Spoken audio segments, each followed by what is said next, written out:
Hi, welcome to the fifth and the final session of Decode Willpower series. I've named this session as Internal Surfing.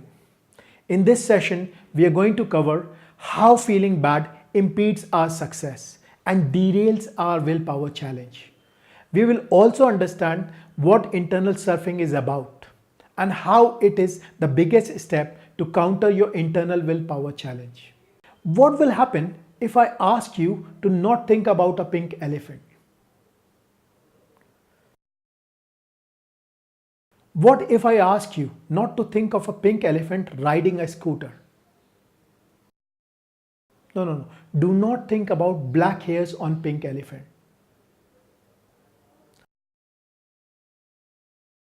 Well, what is happening over here? Every time I ask you to not do something, you end up doing it. So it's like every time I ask you to think about a pink elephant, you end up thinking about it. So what is the point? Well, the point is that when we try to stop something and then end up doing that, then we feel bad about ourselves. And as soon as we start feeling bad about ourselves, our evil mind starts its operations and starts looking for ways to give us instant gratification. Feeling bad is not good for our willpower. The moment we start feeling bad, we become weak inside. This happens with our thoughts as well. The mere act of trying not to think about something triggers a paradoxical effect. We think more about it. The effect is even stronger when we are already stressed out, tired, or distracted. You push a thought away and bam, it boomerangs back. This is called as ironic rebound. And the reason it is called as ironic rebound is, it is ironical that the very thought you want to stop visiting ends up visiting you more.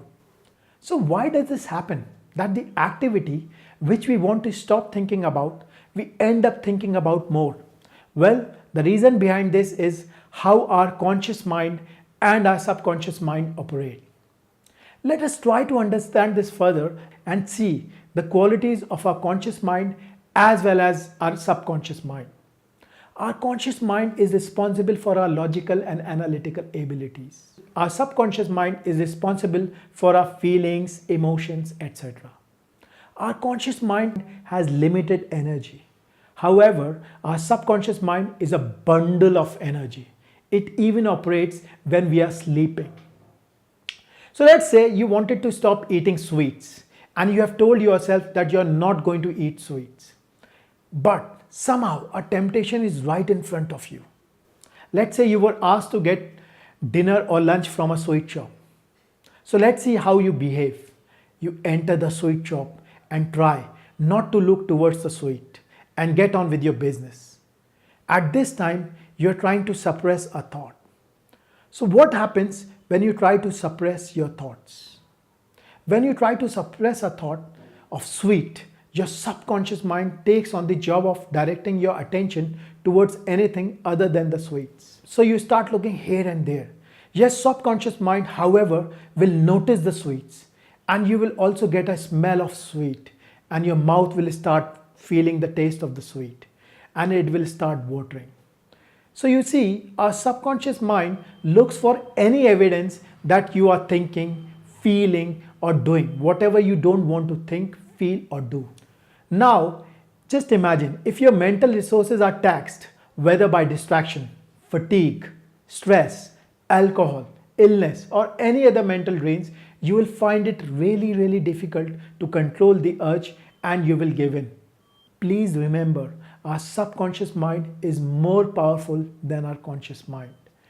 Anything which is deeply embedded in our conscious mind is difficult to deal with. Things get embedded in our subconscious mind by repetition, and then things move into an autopilot mode. To get rid of an automated pattern out of your subconscious mind requires focused energy from our conscious mind.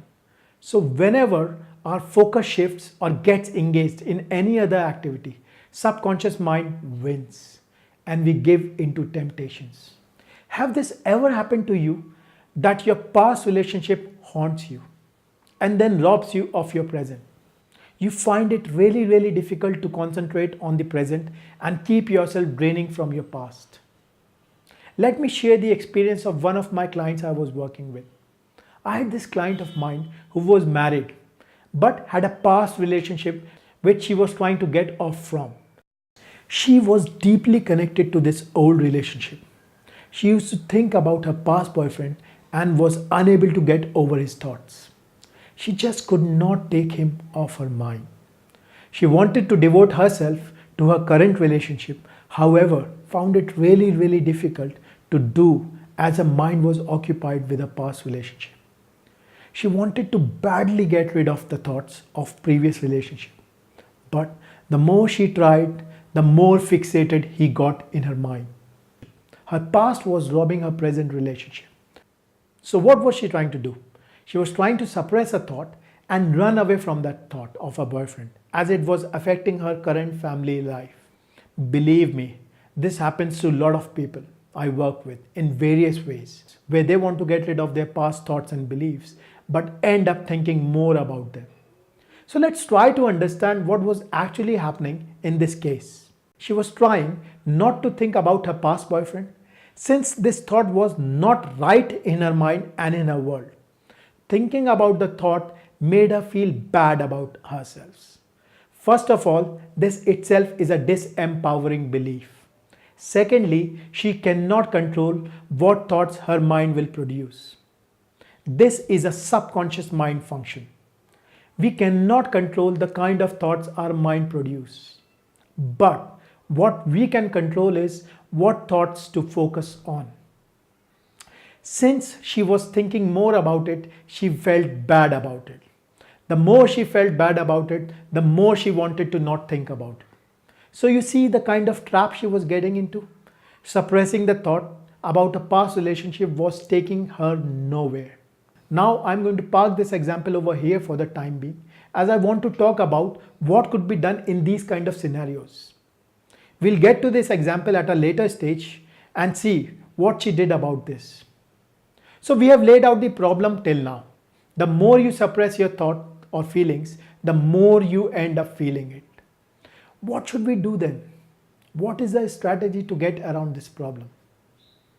First of all, we should always convert I won't willpower challenges to I will willpower challenges. For example, instead of saying that I would not eat unhealthy food, start saying I will eat healthy food.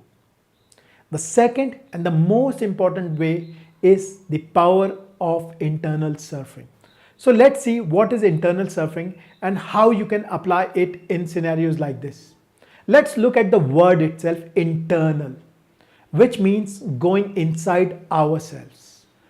What it means is taking our awareness to our thoughts, feelings and emotions. Surfing means looking for feelings, locating it where they are present in our body. Let's try to do a quick exercise over here. Close your eyes. Take your attention to your school days. See yourself sitting in your class. See the teacher who is teaching in the class. Think about your best friend. Now notice the feeling you are having. Where do you feel it? Just notice the feeling in your body. Now you can open your eyes.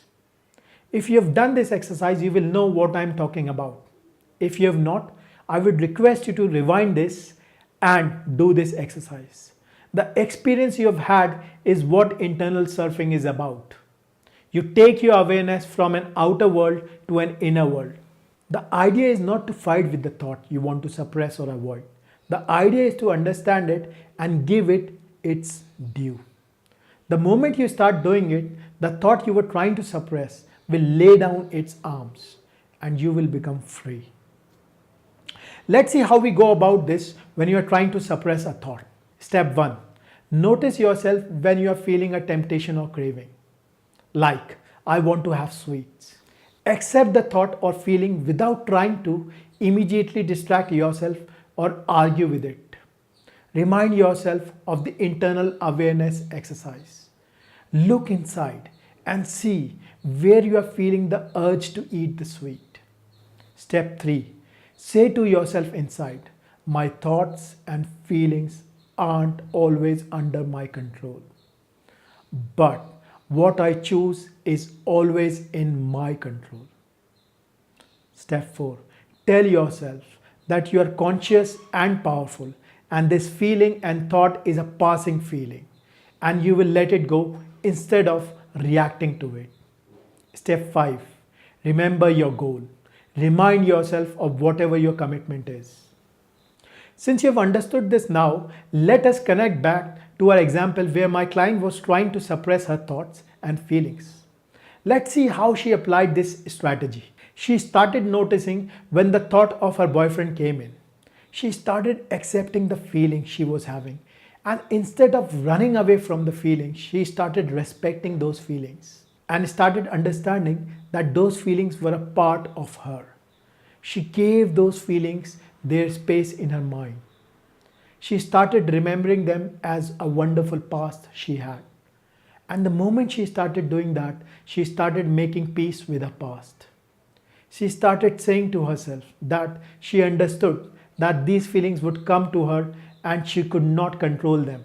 However, it was her choice not to react on them. And this freed up her mind. Now, since her mind was not trying to suppress anything, her mind got free to get involved in the present relationship. And this is how the power of internal surfing helped her. The power of internal surfing is about relying on your mind's ability to observe ourselves with curiosity and not with judgment. They offer a way to handle the biggest enemies of willpower: temptation, self-criticism, and stress. They ask us to remember what we really want so we can find the strength to do what is difficult. So before we wrap the entire series of willpower, I'm going to talk about the best friends of willpower. The 3 best friends of willpower are: 1. Self-awareness. Self-awareness about what? Self-awareness about your internal thoughts and feelings. I cannot stress the importance of internal self-awareness. What happens inside is what is manifested to the outside world. 2. Self-care. Please remember, self-care is very, very important. This means that you will have to ensure that you get proper sleep. You are properly fed at all times. Remember, self-care will help you keep you away from your willpower enemies: hunger, anger, loneliness, and tiredness. 3rd, our goals and visions. When you remember what matters to us the most, you will stay on track. Well, this would be all for the Willpower series. I hope you would have enjoyed watching the entire series and would have benefited from it. In case you have got any questions around this, I would request you to send us a query at info@idesignmylife.net. Also, please do not forget to use the visualization tool which we have created for you to strengthen your willpower. We have also created an infographic for you which you can have a look at in the morning. Please do not forget to subscribe to our channel and press the bell sign. This will ensure that you get the updates of the new videos we post for you. Thank you very much and good luck for your future.